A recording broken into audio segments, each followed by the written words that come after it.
트럼프 대통령이 이란과의 합의는 무조건 항복 외에는 없을 거라며 장기전 불사 의지를 피력했습니다. 다만 백악관은 이란 공격 작전의 목표가 4에서 6주 안에 완료될 것으로 내다봤습니다.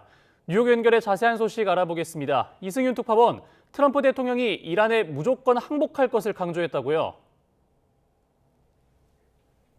네, 그렇습니다. 트럼프 대통령은 일주일째로 접어든 이란 전쟁과 관련해 이란과의 합의는 무조건 항복 외에는 없을 것이라고 말했습니다.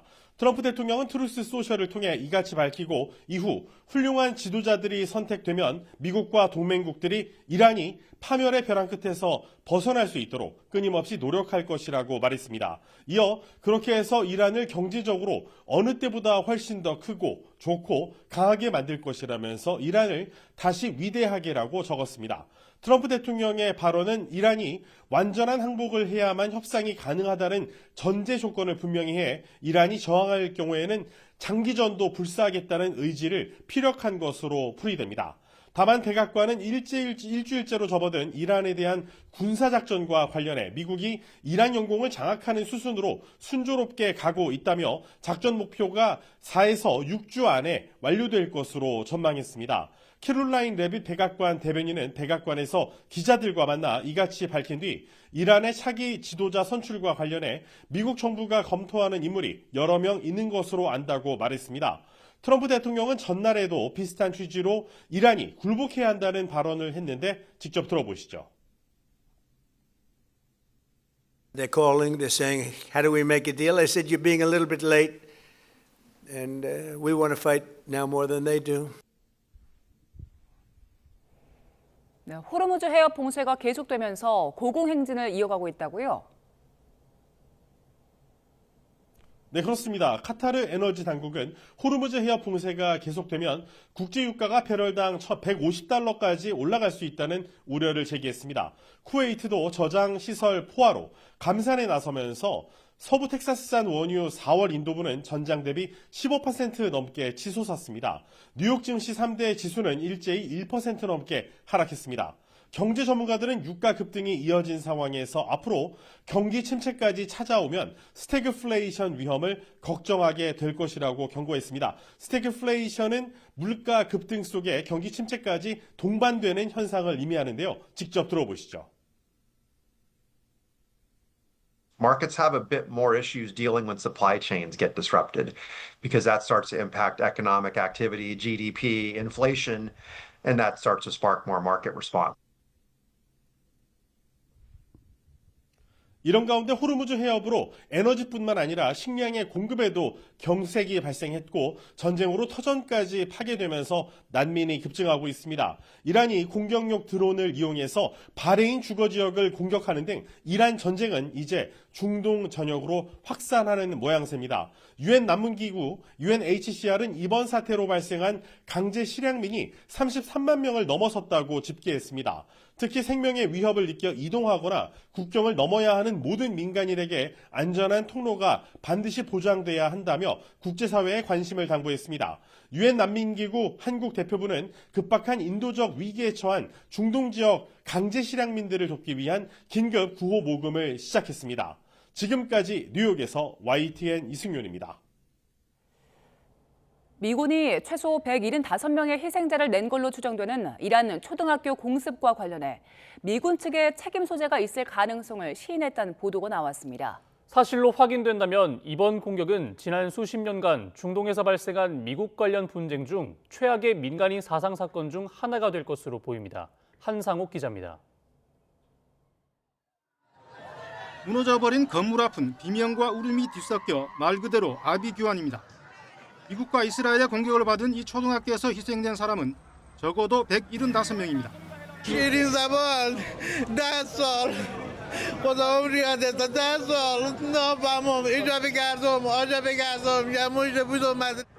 이와 관련해 미국은 고의로 학교를 표적 삼지 않았다고 반박했습니다.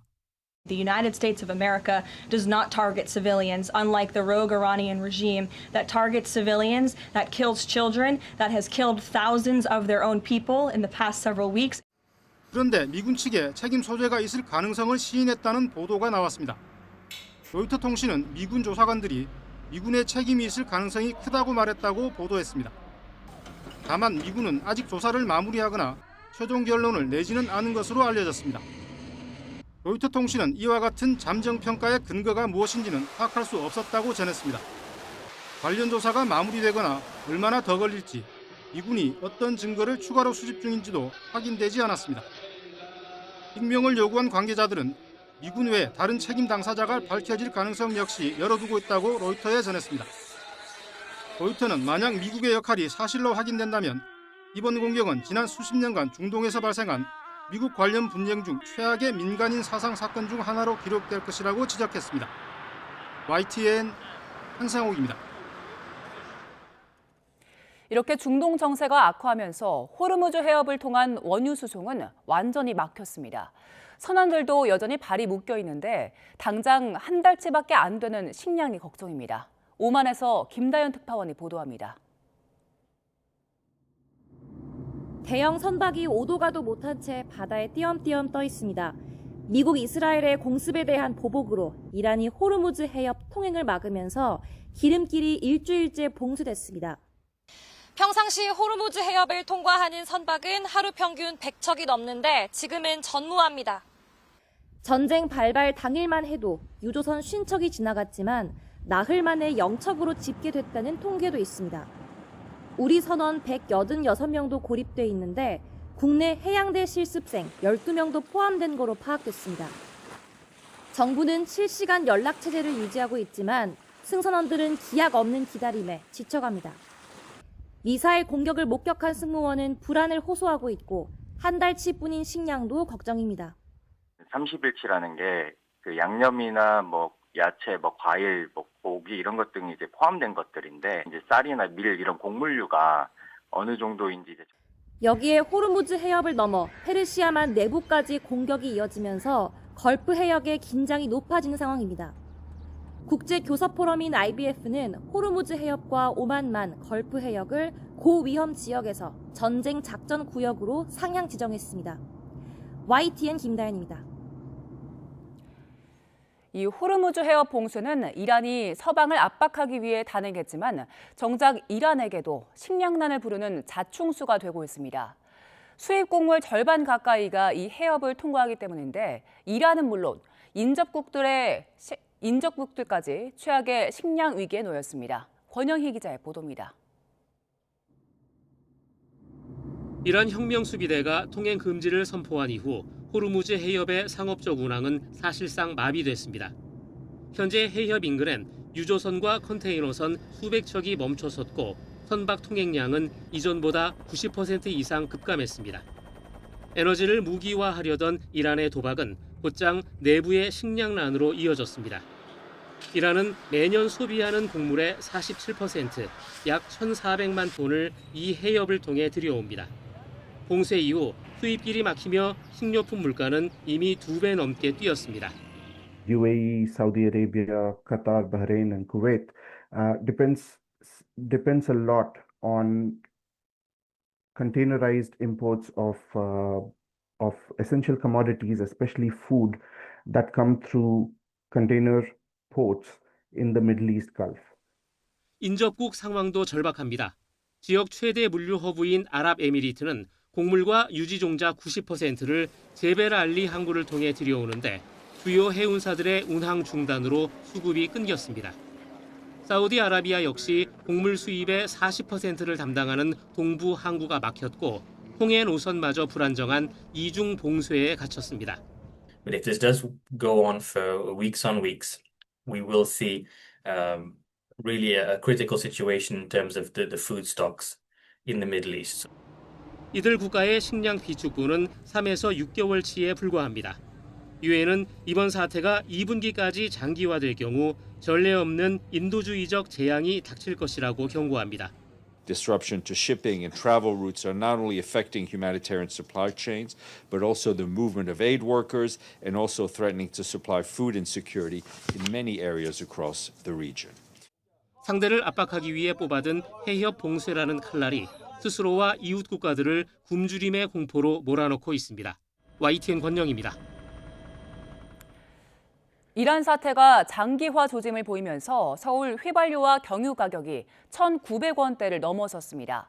한국석유공사 유가정보시스템 오피넷을 보면 어제 오전 9시 기준 서울 평균 휘발유 가격은 1리터에 1,916.5원, 경유 가격은 1,934.1원으로 3년여 만에 1,900원대를 돌파했습니다. 전국 주유소 평균 휘발유 가격은 리터당 1,856.3원으로 하루 만에 22원 올랐습니다. 경유의 경우 하루 만에 33.4원 오른 1,863.7원을 기록하며 서울에 이어 전국에서도 경유가 휘발유 가격을 제쳤습니다. 중동 사태로 국제 유가 변동성이 높아지면서 국내 경유와 휘발유 가격도 가파르게 오르고 있는데요. 물류와 배달업에 종사하는 이들도 갑작스러운 기름값 상승에 걱정이 이만저만이 아닙니다.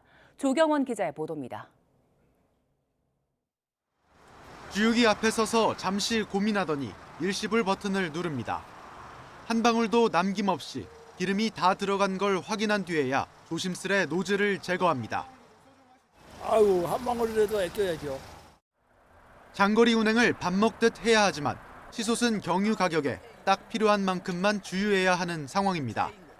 아니 57만 원 돈 들어가는데 지금 기름값으로 따지게 되면 한 67만 원까지도 들어갈 것 같아요. 그렇다고 안 할 수도 없고 하자니 마이너스고. 최근 이어진 중동 사태로 기름이 필수인 물류업계 노동자들에게도 피해가 번지고 있습니다. 한동안 1,600원 수준이었던 휘발유와 경유 가격이 중동 사태 이후 평균 1,800원대까지 폭등했기 때문입니다.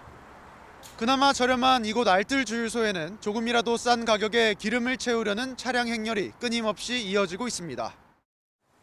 배달 노동자들도 사정은 마찬가지입니다. 많게는 하루에 한 번꼴로 주유소에 들르는데 치솟은 휘발유 가격에 매번 놀라기 일쑤입니다. 유가 보조금 지급 대상도 아니다 보니 가격 상승으로 인한 부담이 더 크게 느껴진다고 말합니다. 이게 적은 금액이라도 부담이 되고 있기는 합니다. 예. 그렇다고 저희 배달료가 오르지는 않을 텐데 걱정이 많이 되네요. 앞으로 기름값이 더 오를까 걱정인 요즘 생업을 포기하기 힘든 이들의 시름이 깊어지고 있습니다. YTN 조경원입니다. 이렇게 국내 기름값이 상승하는 상황에서 급등한 국제 유가까지 본격 반영되면 국내 물가는 더 압박을 받을 걸로 우려됩니다. 정부는 관계부처 합동으로 특별 점검을 벌이는 등 석유류 가격 안정에 총력을 기울이기로 했습니다. 보도에 오인석 기자입니다. 국가데이터처는 지난달 28일 중동 사태 이후 최근 3, 4일 동안 휘발유 값이 크게 상승했다며 이는 3월 소비자 물가 지표에 반영될 것으로 예상했습니다. 한국은행도 3월에는 중동 상황에 영향을 받아 국제 유가가 상승하면서 물가 상승 압력이 커졌다고 밝혔습니다. 호르무즈 해협 봉쇄와 유조선 피격 소식에 서부 텍사스산 원유와 두바이유 등 국제 유가는 폭등세를 보였습니다. 통상 국제 유가 변동은 2, 3주 차의 시차를 두고 국내 주유소 가격에 반영되는데 이번에는 시차 없이 국내 기름값이 치솟고 있습니다. 미국 이란 전쟁이 장기화된다면 국제 유가를 계속 올리는 힘으로 작용하고 이거는 우리나라의 수입 물가를 상승시키고 기업의 생산자 물가를 거쳐서 국내 소비자 물가를 크게 올리는 그런 부정적인 영향이 예상이 되고 있습니다. 정부는 유류 가격 실태 조사와 석유 판매 가격 최고액 지정 등을 통해 석유류 가격이 조속히 안정되도록 범부처 차원에서 총력을 기울이기로 했습니다.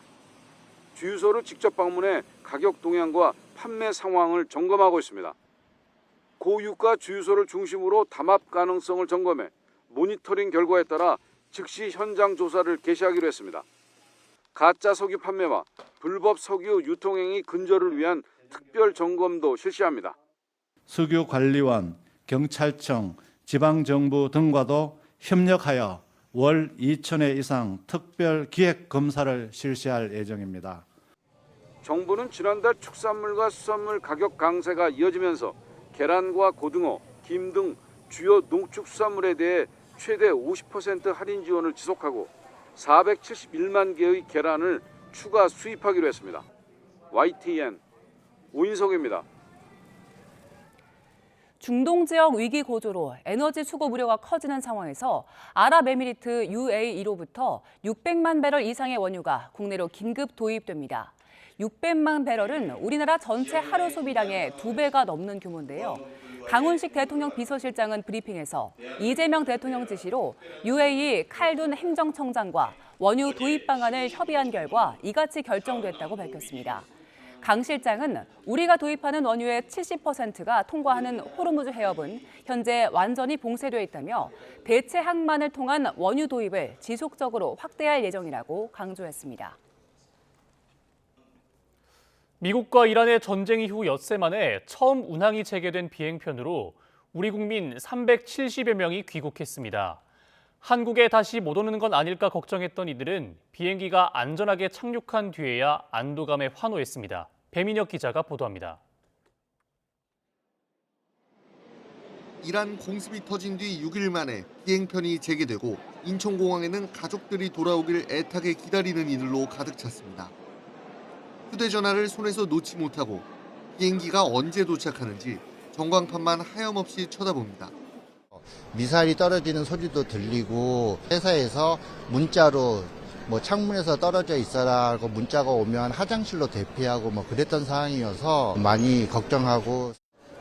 마침내 하나둘 두바이에서 출발한 이들이 출국장 문을 나서고 항복한 가족들은 반가운 마음에 한껏 끌어안아도 봅니다.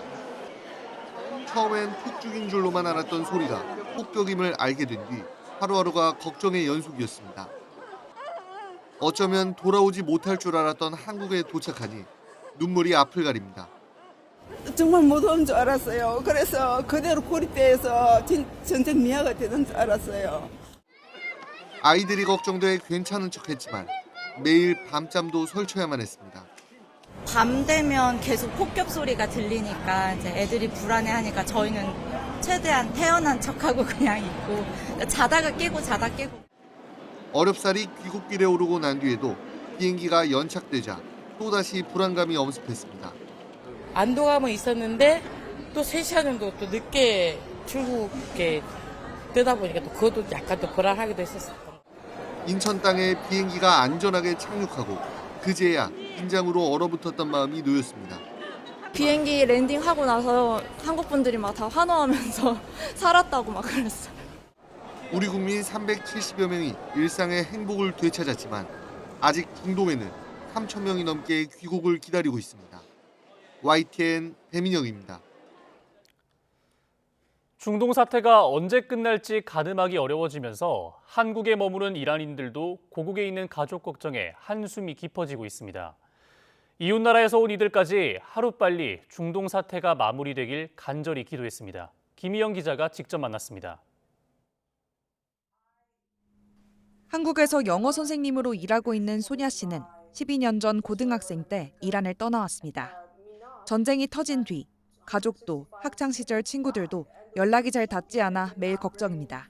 I've been waking up every day hoping that I hear something from them, but unfortunately it's very hard for them to get access to the internet. 소중한 이들과 연락이 끊겨 답답한 건 한국에 8년째 거주 중인 다큐멘터리 감독 코메일 씨도 마찬가지입니다. 추억이 어린 장소에 폭탄이 떨어지는 모습에 언제든 눈물이 날 것 같습니다. I traveled for a couple of years all corners of Iran. And nowadays I can see in news that like this city exploded with bombs and stuff like that.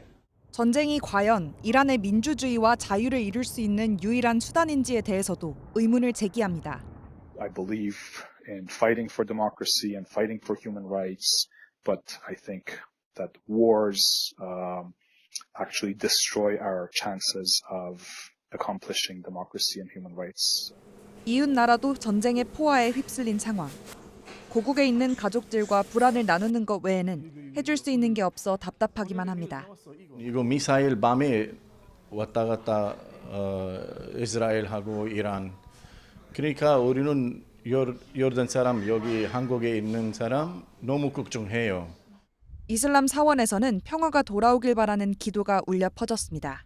We pray to God that they be safe, that the situation in the Middle East and Iran ends as quickly as possible so that our loved ones can return safely back to their countries. 사랑하는 가족과 친척, 친구들이 전쟁의 희생양이 되지 않길 바라는 간절한 마음이 난리박 한국에서도 이어졌습니다.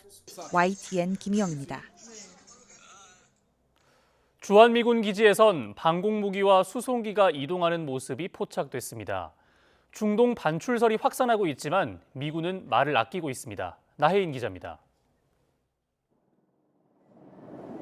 미 7공군 사령부가 있는 평택 오산기지에 요격미사일 패트리엇 포대가 증강 배치됐습니다. 미국이 이란 핵시설을 타격했던 지난해 중동에 순환 배치했던 주한미군의 핵심 방공전력입니다. 국내 다른 기지에 있던 포대를 옮긴 거로 보이는데 이와 함께 오산기지에선 대형 수송기도 포착됐습니다. 다음 주 시작되는 한미 연합훈련 자유의 방패에 대비한 움직임일 수 있지만 중동 상황과 맞물려 전력 반출용이라는 관측은 끊이지 않고 있습니다. 미군은 보안 사항이라며 긍정도 부정도 하지 않고 있습니다. 우리 정부는 연합 방위 태세에 이상이 없도록 미국과 긴밀히 소통하고 있다는 입장을 되풀이했습니다. 지금 우리 대한민국 쪽에 군사적 또는 비군사적 지원이나 협력을 요청한 것은 없습니까? 네, 없습니다. 주한미군 전력의 해외 반출은 적어도 이란 공습 이후엔 없었던 것으로 파악됐습니다. 군 관계자는 전력을 빼가려면 동맹인 우리 군에 알려야 하는데 아직 그런 절차가 감지되지 않고 있다고 전했습니다. 하지만 중동 사태가 장기화할수록 전 세계에 주둔한 미군 전력을 재배치하려는 움직임은 가시화할 것으로 보입니다. 주한미군에선 패트리엇 외에 전술 지대지 미사일 에이테크스나 고고도 요격 미사일 사드, 전투기 등이 이동할 가능성이 거론됩니다. 이라크 전쟁할 때는 5개 항공모함이 갔어요. 근데 이번에는 2개 항공모함이 갔기 때문에 다른 나라들로부터 이렇게 있는 그 미군들을 좀 이렇게 옮길 수 있는 그런 가능성은 있습니다. 한미는 입을 모아 대북 방어 태세엔 문제가 없다고 강조했습니다. 하지만 중동 상황이 우리 군사 대비 태세에 악영향을 주는 게 아닌지 우려는 가시지 않고 있습니다. YTN 나인입니다. 트럼프 대통령과 미 고위 당국자들이 이란 사태가 발생한 뒤 북한을 겨냥한 듯한 메시지를 잇따라 내놓고 있습니다. 김정은 국무위원장을 향한 간접 경고라는 해석도 나오는데요. 어떤 의도가 있는 건지 이종원 기자가 짚어봤습니다.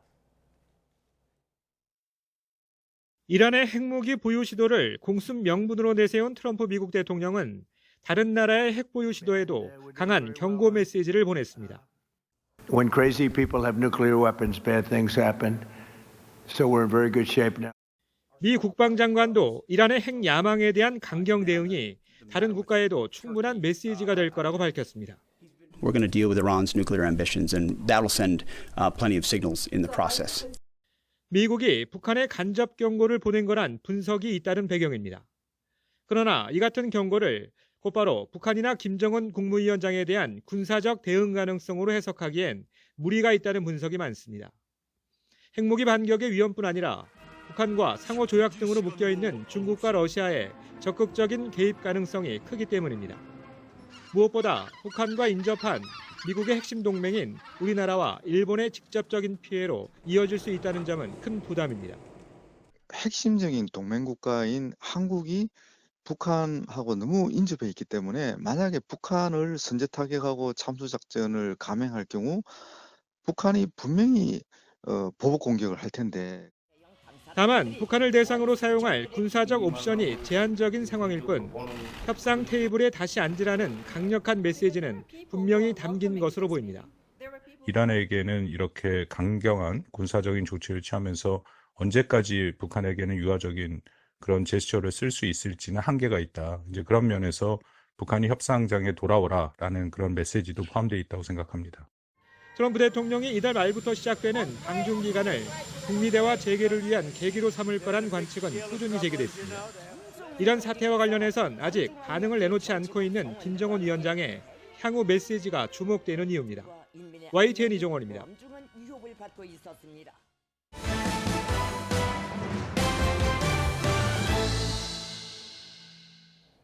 정치권 소식 알아봅니다. 더불어민주당이 6.3 지방선거에 나설 광역단체장 후보 3명을 발표하면서 공천 작업에 속도를 내고 있습니다.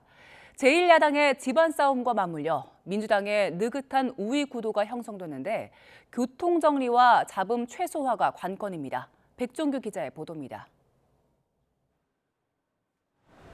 강원지사 후보로 낙점된 우상호 전 청와대 정무수석을 신호탄으로 인천의 삼선 원내대표 출신 박찬대 의원, 경남의 친문 적자 김경수 전 지사까지 민주당은 일찌감치 3호 단수 공천을 발표했습니다. 나름 거물급 인사를 발탁하며 등장부터 확실히 힘을 실어줬는데 공교롭게도 세 곳 모두 현역 단체장이 국민의힘 소속입니다. 윤석열 퀴즈 퇴출과 내란 청산을 지방선거 슬로건으로 잡은 민주당이 후보를 조기 확정해 기선 제압에 나선 겁니다. 세 분 모두 6.3 지방선거에서 이재명 정부 성공이라는 시대 정신을 반영하기 위해서 반드시 승리할 필승 카드라 생각합니다. 선거까지 이제 80여일, 예비 후보들은 마음이 바쁩니다. 최근 여의도 앞에서는 친명계 핵심들이 이른바 치맥 회동으로 세결집에 나서 눈길을 끌었습니다. 공천과 경선을 앞두고 이재명 대통령의 후광을 부각하는 전략으로 풀이됩니다. 이재명 정부 그리고 이재명 정부 성공 이런 부분들 좀 같이 공유하고 이야기 나눴던 것 같습니다. 개인적으로 굉장히 친한 분들이에요. 그때 최고하실 때 워낙 또 검찰 조작 관련해가지고 앞장서서 뛰어져서. 대통령 지지율이 연일 최고치를 경신하는 상황에서 후보들 사이 누가 진짜 친명이냐를 가리는 기싸움도 치열합니다. 이 대통령의 정치적 고향 성남이 대표적입니다. 원조 친명 그룹인 7인회 출신 김병욱 전 청와대 정무비서관과 경기 성남 라인의 김지호 당 대변인이 맞붙는데 당내 경선이 본선이라는 자신감 속에 명심 마케팅 대결이 한창입니다. 국회의원 재보궐선거도 명심이 화두입니다. 특히 대통령 지역구였던 인천 계양을 보궐선거를 둘러싸고 미묘한 신경전이 이어지고 있습니다. 5선을 시켜줬던 계양구를 저는 저희 원래 살던 곳이니까 그런 것으로 이해하면 될 것 같습니다. 대통령님이 재보궐선거에 나섰을 때 같이 계양으로 가서 선거운동을 하고 제가 보좌관이라는 생활을 처음 시작한 것도 계양. 정청래 지도부가 어떻게 교통정리를 할지가 선거판 성패를 가를 분수령이라는 관측도 나옵니다. 여기에 조국혁신당과의 연대, 나아가 통합 과정, 또 조국 대표의 출마 지역 등도 핵심 변수로 남아 있습니다. 국민의힘의 극심한 내용 탓인지 아직은 민주당 우위에 여유로운 선거 분위기가 이어지고 있습니다.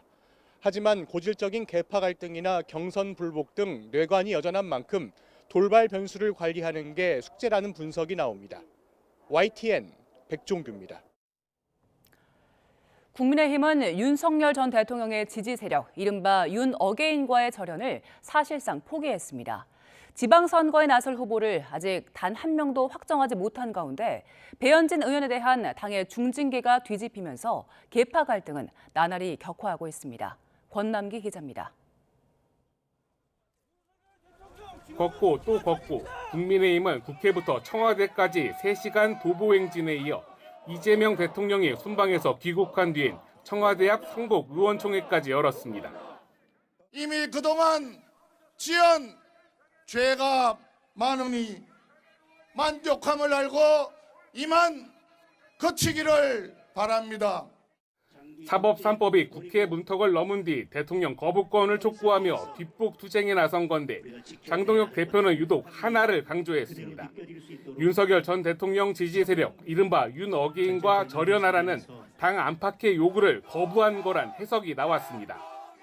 저와 국민의힘이 승리할 수 있도록 하나의 모습으로 하나의 목소리로 뭉쳐 싸울 수 있도록 당의 강성 지지층 윤 어게인을 안고 지방선거를 치르겠다는 건데 끊임없이 장동혁 대표의 변신을 요구하던 당 쇄신파 모임 대안과 미래는 수차례 면담 끝에 설득 포기를 선언했습니다.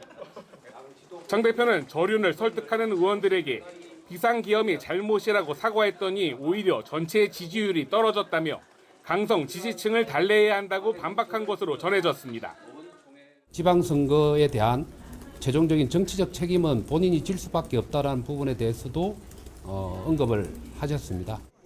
쇄신파는 설득을 포기했고 중진 대다수도 관련 사안에 비겁한 침묵을 이어가면서 장동혁 대표로선 당 노선을 둘러싼 분란을 상당 부분 진압했다고 인식하고 있습니다.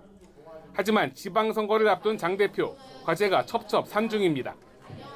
민주당이 거물급의 일찌감치 단수 공천장을 안기며 기선 잡기에 나섰지만 국민의힘은 서울과 부산 등 핵심 승부처의 후보 윤곽조차 잡지 못했습니다.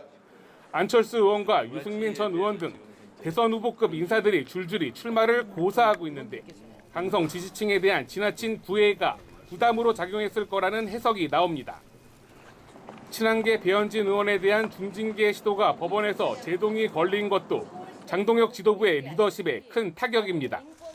여기에 당 지도부 안에서도 아직 윤 어게인과의 절연이 필요하다는 인식이 팽배해 갈등이 재현될 여지도 남아 있습니다. 당의 민주적 질서를 무너뜨렸던 장동혁 지도부는 지금이라도 반성하고 최근 여러 지표에서 국민의힘은 장동혁 대표 이후 최저 지지율을 잇따라 갈아치우고 있습니다. 당심과 민심이 괴리됐다는 방증인데 윤 어게인과의 동행이 석 달 뒤 지방선거에서 어떤 성적표로 이어질지 관심이 쏠립니다. YTN 권남기입니다. 김건희 특검이 잇따라 논란에 휘말렸습니다. 1심에서 잇따라 무죄와 공소기각 판결을 받았는데 이번엔 공소유지를 소홀히 했다는 지적이 나온 건데요. 특검 측의 준비 미흡으로 재판이 밀리며 재판부가 이런 경우는 처음 본다는 핀잔을 하기도 했습니다. 어떤 일이 있던 건지 이준혁 기자가 보도합니다.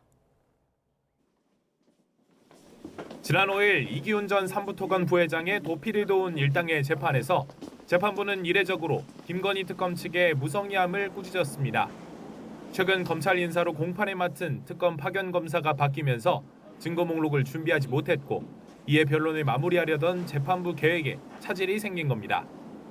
재판장은 이 사건에 대해 전혀 신경을 안 쓴 모양이라며 고개를 갸웃했는데 피고인 측 변호인들이 불만을 토로하자 저도 이런 경우는 처음 본다고 공감하기도 했습니다. 기소 사건이 31건이나 된다지만 준비가 미비해 재판이 지연된 상황은 공소유지가 미흡하다는 비판을 피하기 어려운 대목입니다. 더욱이 상황을 쉬이 볼 수 없는 이유는 김건희 특검의 1심 성적표가 유독 좋지 않았기 때문입니다. 지금까지 선고가 난 9건 가운데 일부라도 무죄나 공소기각 판결이 난 사건이 6건이라 무리한 내지는 부실한 수사 아니었느냐는 따가운 시선을 받았습니다. 특검은 또 수사 단계에서부터 강압 수사나 편파 수사 논란, 민주기 특검 본인의 주식 투자 의혹에까지 휘말렸습니다. 역대급 규모의 특검이라기엔 여러모로 아쉬운 모습이라는 지적이 나옵니다. YTN 이준엽입니다. 윤석열 전 대통령 탄핵 심판 당시 서류 송달 방식이 위법했다는 이유로 당시 헌법재판관들이 고발된 사건을 검찰이 1년여 만에 각하했습니다. 서울중앙지방검찰청은 지난달 24일 문영배 전 헌법재판소장 권한대행 등 당시 헌법재판관 6명의 직권남용 권리행사 방해 혐의 사건을 각하 처분했습니다. 각하는 범죄 구성 요건을 갖추지 못했을 때 본안 판단에 들어가지 않고 사건을 종결하는 처분입니다. 오세훈 서울시장의 여론조사 비용 대납 의혹 재판이 이번 달부터 본격 시작됐습니다. 이른바 명태균 게이트 사건들이 1심에서 잇따라 무죄가 선고된 상황이 오세훈 시장 재판에 어떤 영향을 미칠지 관심이 쏠립니다. 안동준 기자의 보도입니다. 오세훈 서울시장은 여론조사 비용 대납 의혹 첫 공판에서 혐의를 모두 부인했습니다. 재판이 본격화한 가운데 재판부가 오 시장의 혐의를 어떻게 판단할지 관심입니다. 앞서 명태균 게이트 사건들이 1심에서 잇따라 무죄가 나온 점은 오 시장에게 유리하게 작용할 수 있습니다. 명 씨에게 무죄를 선고한 1심 재판부는 명 씨가 공천에 영향을 미칠 정도의 영향력이 없다고 봤습니다. 특히 김건희 씨 1심 재판부는 명 씨가 과장이 심하고 망상적인 사람으로 보인다며 진술 신빙성을 인정하지 않았습니다.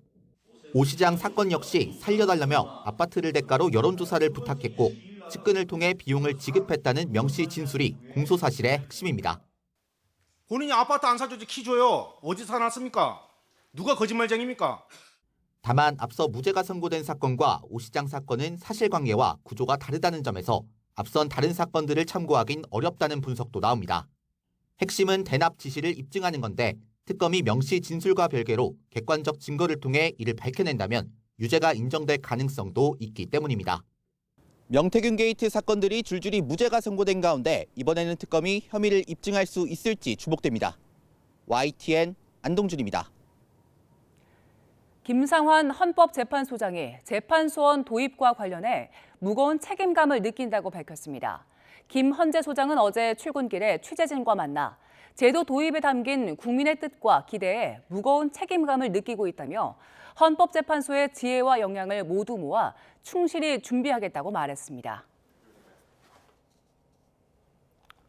인천의 한 주택에서 숨진 채 발견된 영아의 사망 원인이 영양결핍으로 추정된다는 국과수 구두 소견이 나왔습니다. 경찰은 아이가 오랜 기간 제대로 먹지 못했을 가능성을 조사하고 함께 살던 첫째 아이도 학대당했는지 살펴보고 있습니다. 이수빈 기자가 보도합니다. 인천에 있는 주택에서 숨진 채 발견된 생후 20개월 여아는 한눈에 봐도 또래보다 심하게 말라 있었습니다. 이 때문에 경찰은 아이 몸에서 외상이 발견되진 않았지만 학대 가능성이 있다고 보고 아이 엄마를 아동학대 치사 혐의로 긴급 체포했습니다. 이후 진행된 부검에서 국립과학수사연구원은 아이가 영양결핍으로 사망했을 가능성이 있다는 구두 소견을 냈습니다. 전문가들은 영아가 영양결핍으로 사망하려면 적어도 10일은 아무것도 먹지 못했을 거라고 말합니다. 몸 안에 저장이 되어 있는 영양분이 성인보다 훨씬 적을 것이기 때문에 완전히 곡기를 끊었다라고 한다면 이제 열흘에서 2주의 시간 정도가 타임라인이 될 것 같고요. 아이 엄마는 기초생활수급 대상자로 경제적 형편이 어려웠던 것으로 파악됐습니다. 관할 행정복지센터는 YTN에 마지막으로 해당 가정을 방문한 시점은 1년 이내라며 지금까지 조사에서 아동학대 정황은 발견되지 않았다고 밝혔습니다. 인천 남동구청 역시 아동학대 관련 보고를 받은 적이 없다고 설명했습니다. 아이 엄마는 초등학생인 첫째 아이도 함께 키우고 있었습니다. 주변에서는 첫째와 엄마가 놀이공원에 자주 갔던 걸로 알고 있다며 사이가 돈독해 보였다고 말했는데 경찰은 첫째 아이도 학대당한 정황이 있는지 살펴보고 있습니다. 아이 엄마인 20대 여성에 대한 구속 전 피의자 신문은 오늘 오후 열릴 예정입니다. YTN 이수빈입니다. 약물을 투약한 채 포르쉐를 몰다 서울 반포대교에서 추락하는 사고를 낸 운전자가 구속 송치됐습니다. 서울 용산경찰서는 마약류관리법 위반, 위험운전치상 등 혐의를 받는 포르쉐 운전자 30대 여성 A씨를 구속 상태로 검찰에 넘겼습니다. 사고 당시 A씨의 차량에선 프로포폴 빈병과 일회용 주사기 등이 발견됐고 경찰 조사에서 A씨는 약물에 취해 운전하다 사고를 냈다며 혐의를 시인한 것으로 파악됐습니다. 고령자와 장애인이 주거지에서 여러 돌봄 서비스를 쉽게 받을 수 있도록 지역사회 통합 돌봄이 시행됩니다. 하지만 각 서비스를 연계해주는 지자체 담당자들 경험이 부족한 거로 나타나 시행을 앞두고 돌봄 현장에 혼란이 우려되고 있습니다. 이문석 기자입니다. 지역사회 통합돌봄은 의료, 요양, 돌봄을 사는 곳에서 맞춤형으로 받는 제도입니다. 치매 전문관리와 방문간호가 필요한 노인이 있다면 지금은 대상자가 각 기관을 찾아 따로 신청해야 합니다. 앞으로는 읍면동에 한 번만 통합돌봄을 신청하면 지자체가 필요한 서비스를 한꺼번에 파악해 집 근처에서 제공해줍니다. 고령, 장애, 질병, 사고로 복합적인 지원이 필요할 때 도움이 될 거로 보입니다. 정부는 이 같은 지역사회 통합돌봄을 오는 27일부터 전국에서 시행합니다. 노인과 고령장애인, 지체, 뇌병변 장애인을 선두로 2028년엔 전체 장애인과 정신질환자까지 확대합니다. 대상 서비스도 방문진료 같은 기존 재가의료 요양 30종부터 시작해 28년부터 방문재활, 병원 동행 등 60종으로 늘릴 계획입니다. 다만 아직 준비가 충분하지 않은 거로 나타나 혼란이 우려되고 있습니다. 시행이 코앞이지만 통합돌봄 최일선인 읍면동 주민센터 3,500곳 중 45%는 돌봄 서비스 연계 경험이 단 한 차례도 없다는 조사 결과가 나왔습니다. 저희가 이 문제를 발견을 하고 지금 지방자치단체 쪽에 시행을 앞두고 한 번이라도 서비스를 한번 신청하고 조사하고 연계하는 이 프로세스를 절차를 한 번이라도 꼭 진행하기를 요청을 드렸고요. 섬과 산간 등 취약지 돌봄 격차 문제 역시 해결할 과제. 또한 실질적인 통합 돌봄을 위해 각각 분리된 돌봄 재정을 통합하는 구조개혁부터 서둘러야 한다는 지적도 제기됐습니다. YTN 이문석입니다. 귀양원 양반이 누군지 아십니까? 도상군 이용이에요. 얼마 전까지 이 나라의 왕이었던 사람이요.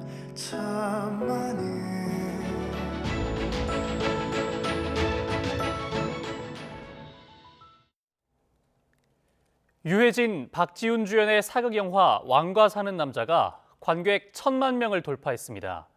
배급사 쇼박스에 따르면 왕과 사는 남자는 어제 오후 누적 관객 1,000만 명을 넘었습니다. 우리 극장가에서 1,000만 관객이 나온 건 지난 2024년 범죄도시 포 이후 2년 만입니다. 사극 장르로는 역대 관객 수 1위인 명량 이후 12년 만의 기록입니다. 요즘 한국 영화 중 이렇게 관객의 입에 오르내린 작품이 있었나 싶을 만큼 왕사남 열풍이 거셌습니다. 배우들의 인기에 그치지 않고 단종 유배지에도 방문객이 크게 느는 등 역사에 대한 관심까지 높아졌습니다. 이어서 김정아 기자입니다. 검은 옷을 맞춰 입은 사람들이 지나가는 길 양옆으로 관객들이 빼곡히 몰려 있습니다. 왕과 사는 남자 감독 배우들이 무대 인사를 위해 도착하자 팬들이 환호하는 모습입니다. 연기를 너무 잘한다는 호평이 있어서 이제 기대감에 보러 오게 되었습니다. 저는 개인적으로 유해진 배우님이 연기를 잘하셔서 기대가 됩니다. 단종 역할이 엄청 슬프다고 이제 많이 들어서 이제 그런 연기력이. 단종 역을 맡은 박지훈은 이번 작품을 통해 연기력과 흥행성을 동시에 인정받으며 존재감을 각인시켰습니다. 온라인에서는 단종 오빠라는 별칭과 함께 이번 생에선 행복하세요 같은 댓글이 이어지며 극중 인물의 감정을 이입하는 반응도 쏟아졌습니다. 그 메시지로 단종대왕님 뭐 피곤하시죠? 오늘 하루도 화이팅, 화이팅 하세요, 하트. 식사하시옵소서. 단종 이야기에 대한 관심이 높아지면서 올해 단종의 장릉과 유배지 청령포 관람객 수는 불과 2달 만에 지난해 전체 방문객의 3분의 1을 넘어섰습니다. 청령포 같은 경우에는 이제 지난해 대비 한 5배 정도, 또 장릉도 그 이상 늘어난 수치로 현장에서 확실하게 체감할 정도의. 영화를 계기로 실제 단종에 대한 기록은 어떠했는지 조선왕조실록을 직접 읽어보는 움직임도 이어졌습니다. 포털 검색어 트렌드로만 봐도 2월 4일 개봉 이후 단종에 대한 관심이 급증한 걸 알 수 있습니다. 1000만 영화 한 편이 잊혀가던 역사 인물에 다시 숨을 불어넣은 셈입니다. 단종 얘기를 교과서에서 배워서 알고 있잖아요. 근데 그 얘기 말고 그 안에 그 유배지에서 어떻게 사셨을까는. 이번 왕과 사는 남자 흥행으로 OTT 중심으로 재편된 콘텐츠 시장에서도 극장이 여전히 영향력을 지닌 공간임을 입증했다는 평가가 나옵니다. YTN 김정아입니다. 이번 달부터 반려동물과 함께 카페나 음식점에서 시간을 보내는 것이 공식적으로 가능해졌습니다. 다만 전체 음식점이 아니라 반려동물 동반 출입 음식점으로 신청한 곳들만 가능하다는 점을 기억해야 합니다. 김주영 기자입니다. 유명 프랜차이즈 커피 전문점 안으로 하얀 개 한 마리와 부부가 들어옵니다. 따로 마련된 자기 자리에서 물도 마시고 간식도 편하게 먹어봅니다. 부부도 반려견과 함께 커피 한 잔의 여유를 즐길 수 있습니다. 개인 카페 같은 경우는 잘못하면 눈치를 봐야 되잖아요. 일단 애들 봐가면서 놀고 그리고 눈치도 안 보고 그래서 좋았어요. 업장 안으로 개가 들어올 수 있었던 것은 이달부터 반려동물 음식점 동반 출입 제도가 시작됐기 때문입니다. 지금까지는 원칙상 음식점 안으로 반려동물을 데리고 들어갈 수 없었고 적발될 경우 과태료 처분 등을 받게 돼 있었습니다. 이제는 맹견 등만 아니라면 개와 고양이의 경우 별다른 제한은 없습니다. 다만 모든 음식점에 출입이 가능한 것은 아닙니다. 먼저 출입 가능 업소를 나타내는 표시가 붙어 있는지 확인한 뒤 입장해야 합니다. 각 음식점이 동반 출입 가능 업소로 지방자치단체에 신청하기 위해서는 반려동물 전용 의자, 전용 쓰레기통, 목줄 고정장치 등을 반드시 마련해야 합니다. 반려동물과 들어가는 공간을 따로 분리할 필요는 없지만 조리실이나 식재료 보관 창고에는 출입할 수 없도록 칸막이가 필요합니다. 우리 이 공간은 반려인과 비반려인이 같이 머무는 공간이기 때문에 서로 이해하고 배려하는 마음이 중요하다고 생각합니다. 반려인은 목줄 착용, 이동 제한 등 안전사고를 예방할 수 있는 준수사항을 잘 지켜주셔야 합니다. 현재 전국 440여 개 음식점이 신청을 한 가운데 식품의약품안전처는 전국 권역별로 이달 중순까지 설명회를 열고 구체적인 신청 기준 등을 알릴 방침입니다. YTN 김주영입니다. 고추를 수확하고 나면 잎은 대부분 버려지기 일쑤였습니다. 그런데 고추잎에서 혈당 상승을 억제하는 성분이 일반 고추보다 최대 5배나 많은 새로운 고추잎 품종이 개발됐습니다. 당뇨 치료제에 버금가는 효과로 다양한 식품으로 제품화되고 있습니다. 최명신 기자가 소개합니다. 초록색 고추잎 가루가 하얀 밀가루 반죽에 스며들자 탱글탱글한 국수 면발이 쏟아져 나옵니다. 포장재 담긴 이 국수의 주 재료는 농진청이 개발한 잎 전용 고추 품종 원기 2호입니다. 이 탄수화물이 체내에 흡수되는 걸 줄여줄 수 있어가지고 그 당뇨나 과당증, 비만, 다이어트 이런 걸 관리하고자 하시는 분들이 섭취하시기에 좋은 국수입니다.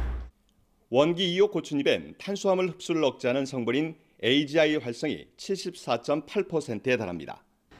일반 고추잎보다 최대 5배 높은데 실제 당뇨 치료제 90% 수준에 육박하는 수치입니다. 동물 실험 결과 공복혈당은 13%, 혈중 인슐린 농도는 24% 감소하는 등 11개 당뇨 관련 지표가 뚜렷하게 개선됐습니다.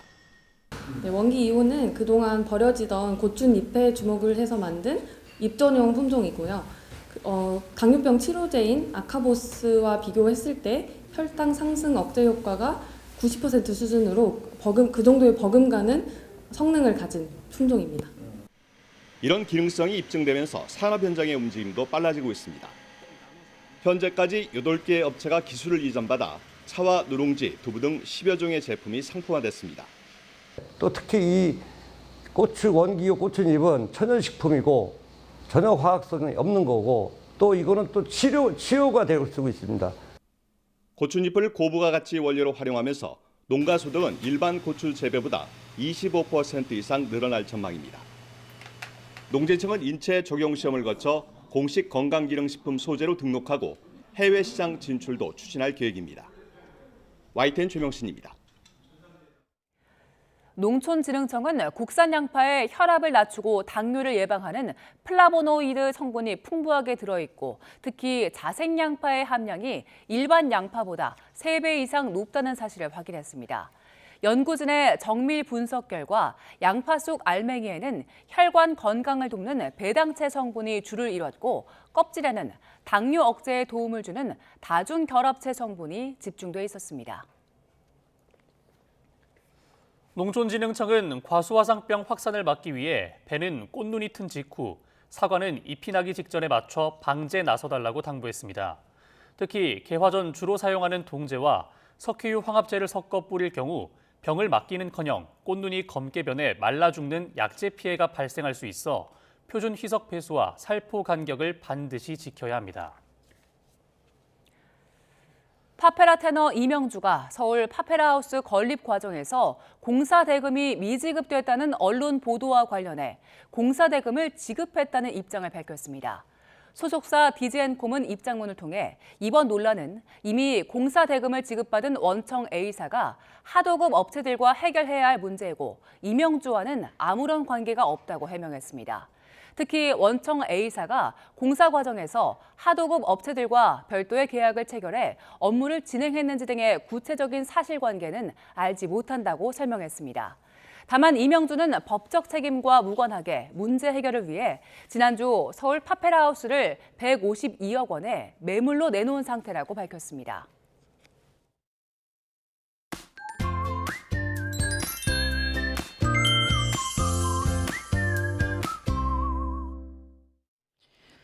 영하권 꽃샘추위가 이어지고 있습니다. 현재 서울 기온이 영하 2.4도로 영하권이고요. 다행히 바람이 강하지 않아서 체감 온도는 비슷합니다. 오늘 서울의 낮 기온은 6도로 이맘때보다 낮겠습니다. 일교차도 10도 안팎 크게 벌어지니까 따뜻하게 옷차림 해주시길 바랍니다. 오늘 대체로 맑겠지만 강원도와 제주도는 오전까지 흐리겠고요. 오후에 동해안에는 빗방울이 떨어질 것으로 보입니다. 제주도와 전남 해안은 초속 20m 이상의 강풍도 예상됩니다. 현재 기온 살펴보겠습니다. 현재 춘천이 영하 0.9도, 안동 0도, 청주가 영하 1.1도로 대부분 지역에서 영하권 보이고 있고요. 낮 기온 살펴보면 서울이 6도, 대전과 전주 7도, 창원 10도, 부산은 11도로 예상되고 있습니다. 내일도 꽃샘추위가 이어질 전망입니다. 날씨였습니다. 뉴스타트 1부 마칩니다. 잠시 후 2부가 이어집니다. 시청해주신 여러분 고맙습니다.